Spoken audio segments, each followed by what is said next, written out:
how do we drop below the thinking rational mind? How do we drop below the egoic mind to that place of wholeness and peace and stillness within us?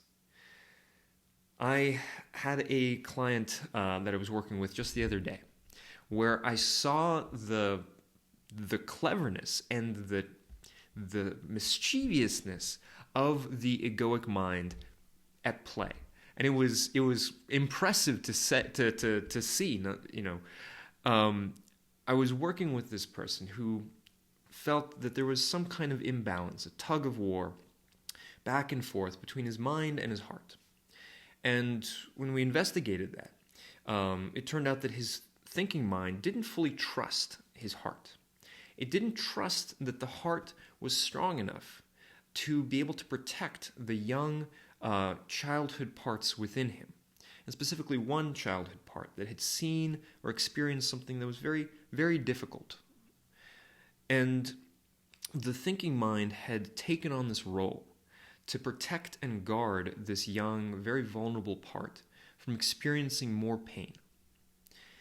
And that's the service, that's the role that the thinking rational mind, or at least part of it, was playing. And the very first thing that I do with whenever working with somebody, specifically around a protective part like this, the very first thing is to give credit and gratitude to this part for the role that it has been playing, probably for many years, many decades of this person's life. And so we do this not because we agree necessarily that the role that it's currently playing is useful or working. In fact, the person is coming to you usually because the way that this part is playing its role is no longer working. It worked in the past. It worked for a very specific situation. But that situation is now gone and past, and we have created a structure, a repeating loop of any kind of similar situation. We respond in the same way, which in reality is not effective, because not every situation is the same. Everyone is completely new, and we have to meet it as such, as a completely new situation. So the thinking mind, I was asking this person to send some love and gratitude and appreciation to it, because it needs that. It needs that in order for it to start to open up and relax a little bit. Because we are so critical of it, just like this person was. He was very critical of this thinking mind. He's saying, like, and he didn't like that it was so rigid and so logical, and he wanted it to open up. But criticizing a part of us only makes it clamp up even further, even harder. By giving it gratitude and love, that's when it actually starts to open and starts to trust a little bit. So in asking him to give it this trust, to give it this love, he's like, okay. He starts to say, like, thank you, mind, thank you, mind, for doing this service. Thank you for, but I don't really need you right now. Like, just go off to the side and I'll handle it. And in the way he said it, I could tell that he was bullshitting. That there was another part of him that was it wasn't actually sending love or gratitude or appreciation to the thinking mind. It was trying to get it out of the way. And I said, okay, hold on a second. What is that part of you that is speaking right now? And he thought for a moment and he said, oh, that's my diplomat. It's the part of me that wants to keep everything kind of peaceful. And we said, okay, well, give some thanks to that part of you. Ask that part to step out and just watch for the time being. And he said, okay, that one's in the audience. It's like, okay. So back to the thinking mind, can you send some love and gratitude? And he was like, oh, now I'm in my axis mundi. Now I can feel the axis mundi, and that's what's speaking, and he starts to tell the thinking mind, thank you for your service. Oh, it's all this moralizing you've been doing, wonderful, but I've seen through it. I'm past it. I've seen the greater expanse of, and I stopped him. I was like, hold on a second. What part is that? Because I could tell that wasn't the core. That wasn't a place of peace or love or understanding. It was yet another part that was trying to step in. And he said, it's another part of my mind. We asked that part to step back. And then I asked him to drop in even further, find the center. He said, now I'm in my soul. This is the eternal part of me, the essence of who I truly am. I said, okay, that sounds pretty good. Let's see how it does. It's like, try and give some love, thanks, and gratitude to the thinking mind.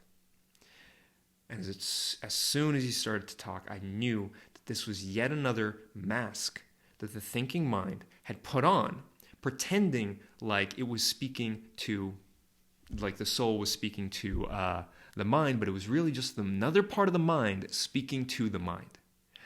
And this show, this theater of mask after mask after mask that our egoic thinking mind plays out, this is how it works. This is how we fool and deceive ourselves, and how we try and fool and deceive others around us. This is the many different masks and roles that we play in society, and it's also the many masks and roles that we play with ourselves. And when I saw this, I kind of laughed, and I told him, you have a very, very clever mind. This kind of back and forth, usually after a few times the mind gives up and it releases. No, this mind was clever. So I said, okay, we're going to try something different. Let go of these conversations. Let go of trying to give gratitude here.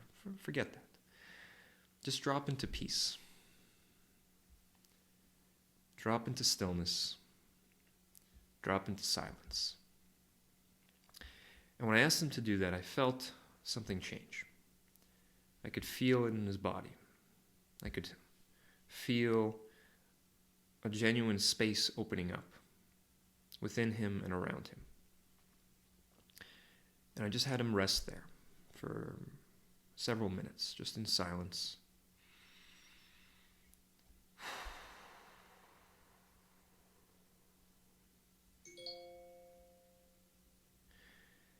And then I asked for him to ask permission from the entirety of his thinking mind to go down and enter into loving relation with whatever young part of him the mind had been working so hard to protect.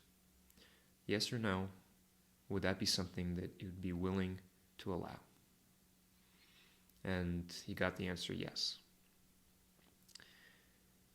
And we were able from there to do some really profound and really deep work between his true essence, that peace, and that true self, with this young and wounded and scared part of him that the thinking mind had been working for decades to try and protect and shield from the risks, the fears, the harms of the outside world. And so I share this example because this is the way that our thinking, rational mind functions. It functions as a tool. It serves a purpose. And when we try and figure out how to get around the mind with the mind, we end up playing this mask game where the masks just keep coming on and on and on. And there's a distinct quality. Something shifts when we drop that and we drop down into a place of stillness, into a place of peace and tranquility and wholeness. And we feel it in our body, and we feel it in our whole being. And when we enter into that space, we don't even have to do anything from that point. We don't have to talk to our inner child or anything like that. Simply being in that space, in that place, is itself healing. We can feel our body, we can feel our mind, we can feel ourselves healing. Being in that place of rest.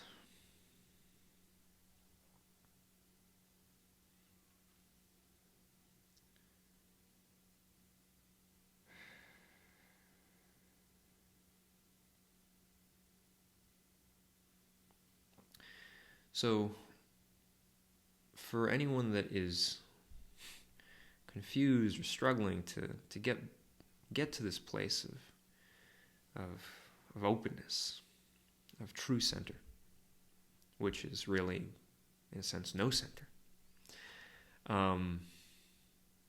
It's not about figuring it out. It's about dropping or slipping below into this openness that is always there, beneath our thoughts, beneath even our emotions, beneath all of the noise and the movement of our life, of our persona, of the person we think we are, and the world and the life that we think we have to live. Dropping down, we find that endless reservoir of calm and stillness and peace. It is the primordial being from which everything arises, from which all of the movement and form and noise and action of the world takes place above. The whole play, the whole theater is held in this space. And I hope that this video gives some insight or some idea about how you might be able to approach this in maybe your own meditation, whether it's on a meditation cushion or just out in nature or just sitting or lying in a still and quiet place. It's not about quieting the mind, it's about dropping beneath it. The mind is going to be doing whatever it's doing, you drop beneath it. And it's there that you actually find the peace. It's there that you actually find the quiet. It's kind of like, I like the metaphor of a stormy, turbulent, ocean. On the surface, lots of waves, lightning strikes, rain, wind. But when you drop below, silence. The deeper you go, the deeper you go, the deeper you go, the quieter, the more still the ocean becomes. And it's that stillness that I'm talking about. It's from that place that we can actually hear and understand, or rather, not understand and be okay in the mystery. And it's there that real healing happens. It's there that real love can be accessed and felt and received too.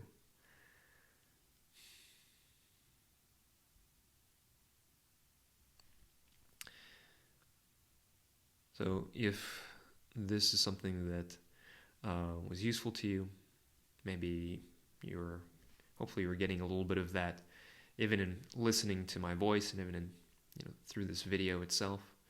I encourage you to try this on your own, and if you'd like deeper guidance in this, it becomes even more powerful when somebody is leading you through this, because it's as in the example of this client of mine, it's not always obvious what part of us is speaking. It's not always obvious if it's the axis mundi or the soul, or just another part of our thoughts and egoic mind that is putting on this charade. But it's felt. And having somebody guide us through that can be really powerful and really effective and way to get down into it. So if that's something that you'd be interested in, I do offer free consults. You can find that in the description below. And I hope that this brings you a little bit of stillness and peace and openness in the rest of your day today. My name is Lev Shkolnik, and I'll see you in the next video.